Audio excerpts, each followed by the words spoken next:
vamos a meter con un tema que entiendo yo no está en agenda, pero en cuanto apareció un dato y empecé a buscar información, se dan situaciones muy contradictorias y que ponen de manifiesto lo poco que se analizan las cosas y cómo cada quien sale a tirar al revoleo lo que tiene a mano, ¿no? Hay una situación compleja ya desde hace mucho tiempo, que es la del combate contra el tabaquismo, ¿no? En ese proceso del combate contra el tabaquismo aparecen muchas opciones para evitar fumar, situaciones que obviamente llevan al cáncer de pulmón. Algunos empezaron obviamente subiendo el valor del atado de cigarrillos, poniendo fotografías cruentas en los atados, pero así todo hay mucha gente que no puede dejar de fumar, no puede.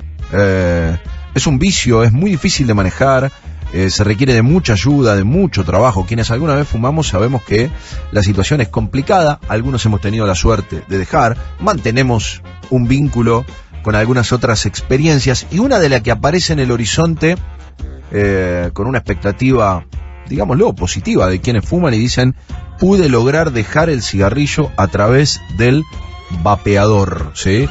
Dejé el cigarrillo con el cigarrillo electrónico. Siento parte de esa satisfacción y además me siento mejor, respiro mejor, empiezo a volver a disfrutar de algunos placeres. Bueno, todo esto obviamente hace muy complicada la discusión. Cuando buscaba información aparece prohibiciones del ANMAT, prohibiciones de una fragancia, prohibiciones por acá y por allá, y al mismo tiempo gente que dice esto es mejor, esto evita que uno siga consumiendo tabaco, esto me ha abierto un panorama distinto en mi familia. Hay gente que fuma cantidad de cigarrillos por día, pero cantidad, estoy hablando de personas de 30 puchos diarios, gente que se levanta a la medianoche.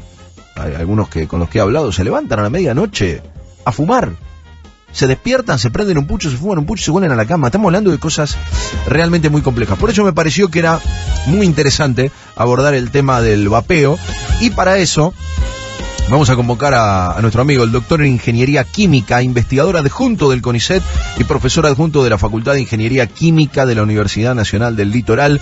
Es el ingeniero Eduardo Enquín, que está en línea con nosotros. Eduardo, ¿cómo te va? Buen día, ¿cómo estás?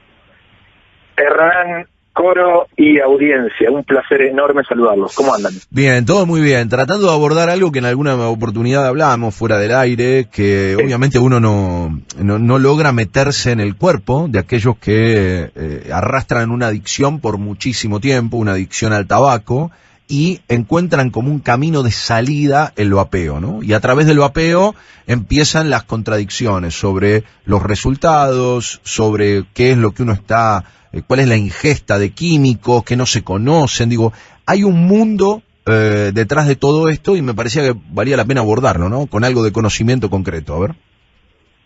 Mira, en principio te tengo que decir que yo, digamos, ¿no es cierto?, soy ingeniero químico. Pero mi acercamiento al vapeo, bueno, investigador con ese, pero mi acercamiento al vapeo fue una experiencia personal. Yo hace 6 años que dejé el cigarrillo gracias al vapeo y sigo vapeando. Fumé 25 años. Vos hablabas recién de 30 cigarrillos, yo hubo 10 que me he fumado mucho más de 30 cigarrillos, digamos, ¿no? Me despertaba con el cenicero en la cama.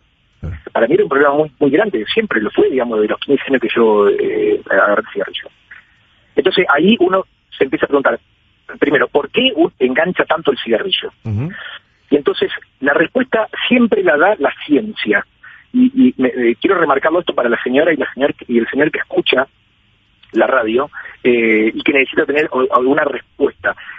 Cualquier afirmación que se dé como cierta tiene que estar avalada por la ciencia, y la ciencia, cuando uno habla de ciencia, habla de estudios independientes, de forma aleatoria y de forma repetitiva, que los resultados sean repetidas veces iguales, hechos por investigadores distintos, digamos. Entonces, eso forma un sentido común, una base para empezar a hablar.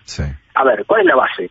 Los cigarrillos tradicionales tienen de 4.000 a 7.000 compuestos químicos cancerígenos. La respuesta definitiva es sí, porque hubo un montón de estudios que así lo señalaron. Punto. ¿Por qué entre 4.000 y 7.000? ¿Por qué no 5.322? ¿Por qué no ese número? Porque cuando uno produce una oxidación, digamos, una combustión, que es una oxidación descontrolada, de materiales que son tan mezclados como tabaco, papel, pólvora para que el cigarrillo se apague, etcétera, etcétera, etcétera, y depende cómo uno haga la calada, depende cómo uno aspire el humo del tabaco, digamos, esa oxidación va a ser más profunda o menos profunda. Entonces, dependiendo de cómo se produzca esa oxidación, se van a producir más o menos compuestos cancerígenos. Es por eso, así de simple. Ahora, por un lado está ese tema. Por otro lado, ¿qué es lo que nos engancha al acto de fumar? Al acto de fumar nos enganchan tres cosas. Sí. Una, dependencia química a través de la nicotina, que es un alcaloide que produce alteraciones en la neurotransmisión, etcétera, etcétera, digamos. Sí. Está recontraestudiado el efecto de la nicotina, pero que no es cancerígeno. La nicotina no es cancerígeno y no produce ninguna otra cosa que no produzca una sobredosis de café, por ejemplo. Ajá. Hasta hay estudios que dicen que la nicotina es altamente beneficiosa para enfermedades como Parkinson, como otras enfermedades neurodegenerativas, que no es el caso, no vamos a estudiar de eso. Vamos a hablar de que lo que nos engancha al acto de fumar es la nicotina. Bien, ¿qué más nos engancha al acto de fumar? Al acto de fumar nos engancha la gestualidad que nosotros le ponemos durante muchísimos años de forma repetitiva, llevarnos algo a la boca. Sí. Esa es una dependencia física. Y después está la dependencia social, que es la de sentarte con un amigo a tomar una cerveza, fumarte un cigarrillo, sentarte a tomar un café, fumarte un cigarrillo, ir al baño, fumarte un cigarrillo, fumarte un cigarrillo. Entonces, es como un pulpo con tres pinzas, digamos, que son potentísimas. Entonces, por supuesto que las terapias de parche de nicotina, las terapias de spray de nicotina, que hace muchísimos años que están, en uso, sí, ayudan muchísimo a saciar la dependencia química que uno tiene de la nicotina. Pero obviamente no sacía todo esto que nos hace dependientes, fuertemente dependientes, pero no adictos. ¿Se entiende para dónde voy? Sí, correcto. No, o sea, de alguna manera puede cubrir esa necesidad de la nicotina, pero no perdés la actividad de fumar, el mecanismo físico de fumar y mucho menos la vinculación social que el cigarrillo genera. Exactamente, bueno, a eso iba. Entonces, hace unos 10, 12 años, 15 por ahí, nace este tema del mal llamado cigarrillo electrónico. Sí. ¿Por qué mal llamado cigarrillo electrónico? Porque realmente el cigarrillo no tiene absolutamente nada. Porque en este tipo de dispositivos, que son dispositivos electrónicos, lo que se hace es que se produce una vaporización de un líquido. Sí. No se quema nada, no hay combustión de ninguna clase de nada. Entonces, ahí la pregunta es, la misma pregunta que nos hicimos con sentido común en el cigarrillo. ¿Qué compuestos son los que yo vaporizo? Entonces la respuesta es, fundamentalmente dos, que están en una altísima concentración. ¿Cuáles son esos dos compuestos que se vaporizan, que están en una alta concentración? Son glicerina vegetal, grado UPS, grado hospitalario, grado alimenticio, digamos, con una altísima pureza, glicerina vegetal, y propilenglicol. Ambos compuestos, ya está probado que son inocuos para la ingestión. Entonces vamos a poder decir, sí, pero para la vaporización, y bueno, para la vaporización nadie dice que sea inocuo. ¿Está? Entonces, ¿qué es lo que produce esto? Vamos por parte, ¿qué es lo que produce esto? Produce una neblina muy parecida al humo del cigarrillo. Una neblina muy parecida a lo que uno ve como neblina en las discotecas, ¿viste? En los teatros. Sí.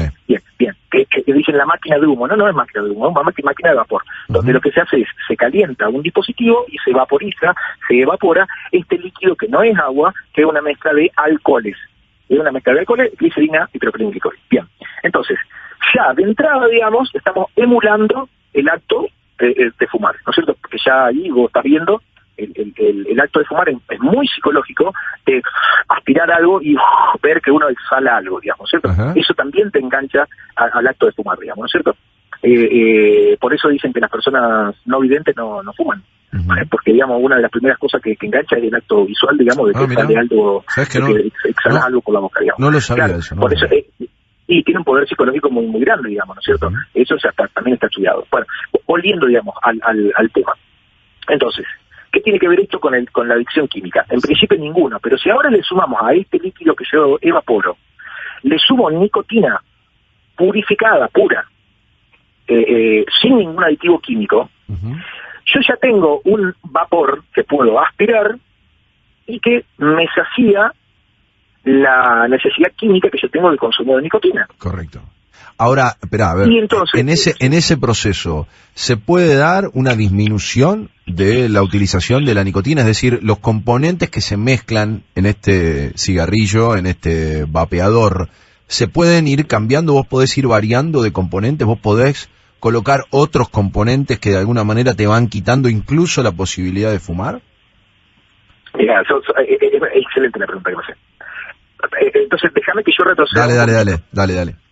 En el año 80, más o menos, en el año 1980, salió, hubo un lío muy grande con una tabacalera, que no la voy a mencionar, digamos, sí, porque un informante dentro de la tabacalera se dio cuenta que a las hojas de tabaco le estaban agregando potenciadores de la nicotina. ¿Por qué? Porque el cuerpo, digamos, tiene un mecanismo interno a través de un neurotransmisor que se llama monoaminoxidasa. Anote, señora, anote, señor. Monoaminoxidasa. Monoaminoxidasa. Ese neurotransmisor, digamos, lo que te hace es avisarte al cuerpo, le avisa al cuerpo que vos estás saciado. Entonces, fumá 5 cigarrillos, el cuerpo se te sacia, no querés fumar más. Okay. Entonces, para la tabacalera, digamos, eso fue una complicación. Porque empezaron a vender menos. Entonces, empezaron a agregarle potenciadores de la nicotina. Y muchas de estas cuestiones eran secretas, digamos. Este informante denunció, hubo todo un lío internacional, digamos, en Estados Unidos, etcétera, etcétera, y se ve muy bien reflejado este lío en la película El Informante de 1999. ¿No es cierto? Se las recomiendo porque una película que está muy, muy buena. The Insider se llamó, o en España se llamó El Dilema. Está muy buena la película, digamos. Bueno, ¿qué pasó? Este tipo informó que las tabacaleras estaban, en principio, agregando potenciadores de la nicotina. Sí. Y después, trastocando genéticamente las hojas de tabaco para producir inhibidores de la monoaminoxidasa. Entonces, cuando vos inhibís esta enzima que te dice que vos estás saciado, sí, no te sacias nunca. Sí. Empezás con 3 cigarrillos y terminás con 3 atados. Entonces, cuando uno fuma, no solamente traga la nicotina, sino que traga todos estos potenciadores de la nicotina. Como cuando vos fumas muchos cigarrillos, el sistema respiratorio se te irrita muchísimo, a eso hay que agregarle algún calmante para que no te irrite tanto. Le agregan calmante. Como le agregan calmante, vos respirás poco y tragas poco humo. Entonces hay que agregarle alguna sustancia tipo amoníaco para que te abra los bronquios y te penetre más profundamente. Todo eso se agrega en la hoja de tabaco, ¿no es cierto? Cuando uno habla de vaporizadores o de mal llamados cigarrillos electrónicos, estamos consumiendo nicotina sin todos estos agregados. Entonces, el cuerpo, como dije anteriormente, produce un rechazo natural a esa sustancia que irrita las cuerdas vocales, que es lo que produce placer al fumador, es la irritación de las cuerdas vocales a través de la nicotina. Y por otro lado, digamos, ese estado de alerta que produce un alcaloide, etcétera, etcétera, etcétera, ¿cierto? Entonces, es natural, es muy frecuente que uno empiece con una dosis muy alta de nicotina. En mi caso, yo empecé con 18 miligramos de nicotina por mililitro en dispositivos muy chiquititos, digamos. Cambié de dispositivo para digamos, que me entregue más vapor, y automáticamente el cuerpo me empezó a pedir menos nicotina porque me estaba haciendo mal. ¿Cómo sentí esa, digamos, advertencia del cuerpo? Y la sentí en una excesiva irritación de la garganta, la sentí en un pequeño mareo que a los segundos se va, en algún dolor de cabeza, digamos. Entonces, eso que está diciendo, che, mira, tengo que bajar la nicotina. Hoy estoy en niveles de 1% de nicotina, y muy probablemente en el futuro, bueno, y muchas veces vapeo sin nicotina, sí, porque me estoy como saturado, digamos, y muy probablemente en el futuro, inclusive hasta deje de vapear. Claro. Ahora, este líquido, ¿no es cierto?, como me decís, que vos bien me preguntaste si yo podía ir regulándole estos niveles y demás, ¿tiene sabor a algo? No, realmente no tiene sabor a nada, digamos. Y ahí entonces es donde, si ustedes quieren, entra todo el mercado de noticias falsas y acusaciones estúpidas que uno ve por ahí, digamos, en los medios de comunicación. Entonces, a estos líquidos hay que agregarle alguna, digamos, esencia para que tenga sabor a algo, ¿no es cierto? Y cuando uno habla de esencias, químicamente está hablando de aromas. Perfumes. Y cuando vos a un químico orgánico le hablas, y claro, cuando vos a un químico orgánico le hablas de esto, saltamos, viste, bueno, entonces hay que entender algo, digamos. En química, en medicina, en salud, digamos, lo que realmente interesa como cuestión importante de salud, es la cantidad que uno consume de algo. Yo, en mi vida profesional, he pipeteado, me he mandado a la boca, digamos, soluciones con cianuro un montón de veces, y yo te juro que nunca me morí. Ahora... ¿No, en serio? No sos un dinosaurio, ¿no? No. Creo que nunca me morí, digamos. Entonces la pregunta es, ¿qué concentración pipeteaba? Y bueno, pipeteaba una concentración tan ridículamente baja que era imposible que me pase algo. Entonces, con este tema de los aromas, la nicotina, etcétera, pasa exactamente lo mismo. Sí. Bueno, entonces, ¿cuál es el parámetro para decir si vapear es bueno o vapear es malo? Vuelvo a repetir, la ciencia. Bien. Entonces, bueno, pero me puedo preguntar, ¿la ciencia dijo algo al respecto? Sí, ¿dijo algo? Bueno, por supuesto que dijo algo. El Real Colegio de Médicos de Gran Bretaña, lo venimos mencionando los vapeadores hace 10 años esto, ya dijo hace 10 años que vapear es al menos un 95% menos nocivo que fumar. 32.000 médicos se han colegiado en el Real Colegio de Medicina de Gran Bretaña para decir esto. 32.000 médicos en Gran Bretaña, que es el país que más cuida la salud en el planeta. ¿Vos crees que puede ser una estupidez lo que dijeron los tipos? No, se han basado en estudios a corto y a largo plazo, digamos, ¿no es cierto? Bien. Y además, la ciencia, de manera permanente, yo te pegué por privado, lo pegué por Twitter también, ahora en un hilo que hemos tenido, digamos. Sí. Hay investigadores de todo el mundo que en forma permanente está estudiando este tema, porque el ataque que se tiene sobre esta invención es enorme. Correcto. Voy a refrescar alguna cosa. Estamos hablando con él, doctor en Ingeniería Química, investigador adjunto del CONICET y profesor adjunto de la Facultad de Ingeniería Química de la Universidad Nacional del Litoral. Digo, en principio, su conocimiento sobre el tema. En segundo lugar, Eduardo King es un hombre que ha fumado durante toda su vida y desde hace 6 años empezaste a vapear. Sí. Bien. Y en estos 6 años, perdóname, en estos 6 años empezás a ver que cada vez tenés menos ganas de vapear. No es que aumentás tus ganas de vapear.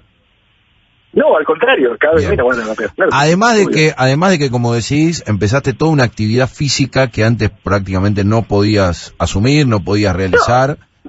Hoy sentís una escalera y me cansaba. Claro, hoy sentís otra plenitud física y así todo señalás, y es importante marcarlo, que en estas investigaciones no se dice que es absolutamente inocuo, sino que se habla... No, porque nada es inocuo. Correcto. No, esto lo digo porque venimos de un proceso en el que, como yo dije en más de una ocasión, hay quienes creen que tienen la potestad de prohibir la muerte. Y en ese proceso entramos en un purismo de que algunos dicen, por ejemplo, en el caso ahora de la pandemia, pero se murieron 5. Bueno, lamento decirle a los que están escuchando que la muerte es tan natural como la vida. Es un suceso que nadie quiere atravesar, pero no hay escapatoria.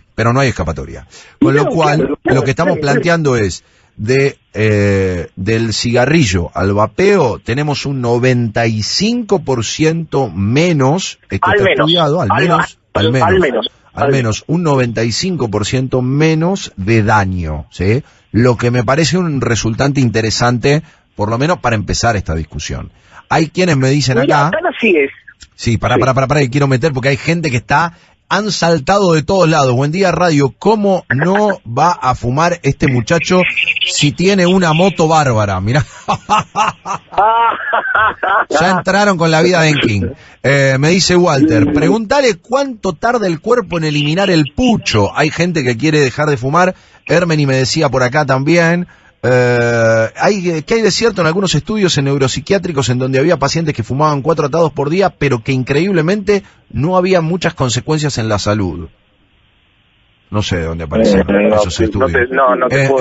Es muy nocivo el pucho. ¿Hay tiempo en el cual el cuerpo expulsa definitivamente todo lo que ha ingerido a través del cigarrillo? Mira, es buenísima la pregunta esa también, porque obviamente yo te estoy diciendo que estoy corriendo, o sea, vos estás hablando con una persona que está corriendo de promedio 110 kilómetros por mes. Lo tengo verificado con mi dispositivo electrónico y demás, digamos, y en los meses que me he preparado para maratones, como la maratón de 21 kilómetros que he corrido 180 kilómetros por mes, vapeando. O sea, hace 6 años que dejé el cigarrillo. La pregunta esta que vos me haces, digamos, es muy acertada, porque uno dice, me provoqué un daño terrible durante 25 años, ¿cuánto tardo en eliminar todo esto? No hay una respuesta exacta. Hay estudios que te pueden orientar, te pueden decir, mira, más o menos, si vos dejás de fumar hoy, y en un año reducís la posibilidad de infarto a la mitad. Claro. Bien. Reducir la posibilidad de tal cosa a tal porcentaje, pero son estudios estimados. Ahora, hay daños que son irreversibles, que los fumadores los tenemos y que son irreversibles. Yo, por ejemplo, ¿cómo me doy cuenta? Yo me doy cuenta que exigiéndome mucho, digamos, mi capacidad de VO máxima, o sea, la capacidad que tiene mi cuerpo para intercambiar oxígeno cuando estoy a altas pulsaciones, digamos, no la puedo seguir aumentando. ¿Por qué? Porque ya vengo hace rato entrenando, está bien, yo tengo 48 años, digamos, soy un viejo ya, pero puedo ampliar la capacidad pulmonar haciendo ejercicio aeróbico, etcétera. Bueno, yo por ahí he llegado a un límite, claro, ¿viste? Donde me he sobreexigido, digamos, y no lo puedo seguir aumentando. Acá dice Jonathan de Palomar, buen día, yo vapeé durante 4 años y hace casi 2 que dejé de fumar. Para mí fue lo mejor que me pasó, intenté 4 veces y esta fue sin dudas la mejor. Dice por acá Lucas, me manda algo de info que me parecía interesante. Están inhalando propilenglicol, glicerina vegetal, saborizantes que se hicieron para comer pero no para inhalar nicotina. Y todos esos se calientan en un pequeño reactor que es un cigarrillo electrónico. Cuando se calientan estos componentes pueden convertirse en otros químicos potencialmente peligrosos. Algo de eso hay, ¿no? De que el momento en el que se calienta genera otras cosas, ¿puede ser? Sí, eso es verdad. Correcto. Eso es lo que acaba de decir el oyente es verdad.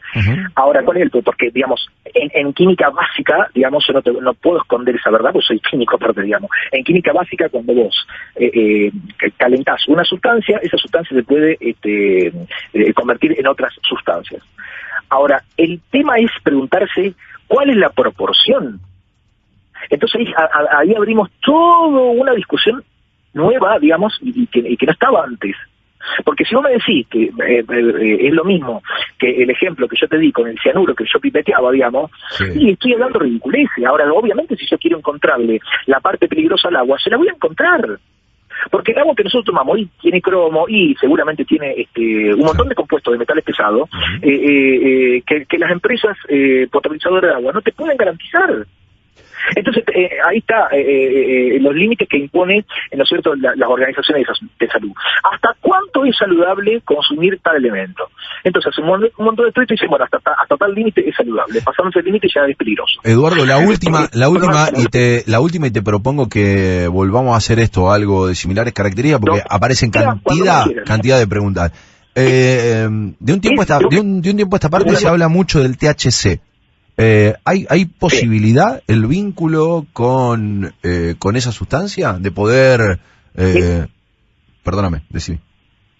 Sí, no, yo no, digamos, del THC yo jamás en mi vida he consumido THC, digamos, no puedo hablarte nada a favor del tema, y te puedo decir que anteaño pasado, digamos, en Estados Unidos, hubo un montón de casos, algo así como una veintena de casos, o llegando a 100, de casos que hubo gente que vapeó líquidos con THC, contaminados con un acetato de vitamina D, que es un compuesto, digamos, que se usa para la extracción de THC, digamos, vieron. Entonces salió toda una noticia que los vapeadores matan gente, y resulta que los vapeadores no habían matado nada, digamos, había muerto gente que irresponsablemente le cargó en un equipo o algo que no era para ese equipo. Correcto. ¿No es cierto? Y yo no me quiero, disculpame, pero no me quiero meter en algo que no conozco. No, por eso es recontra válido, y por ahí quería avanzar. Eduardo, te mando un abrazo grande, nos reencontramos en cualquier momento. Igual. Dale, chau. Hernancito, vos sabés que yo estoy disponible, así que un beso grande a todos y gracias por escucharme. Abrazo, por favor.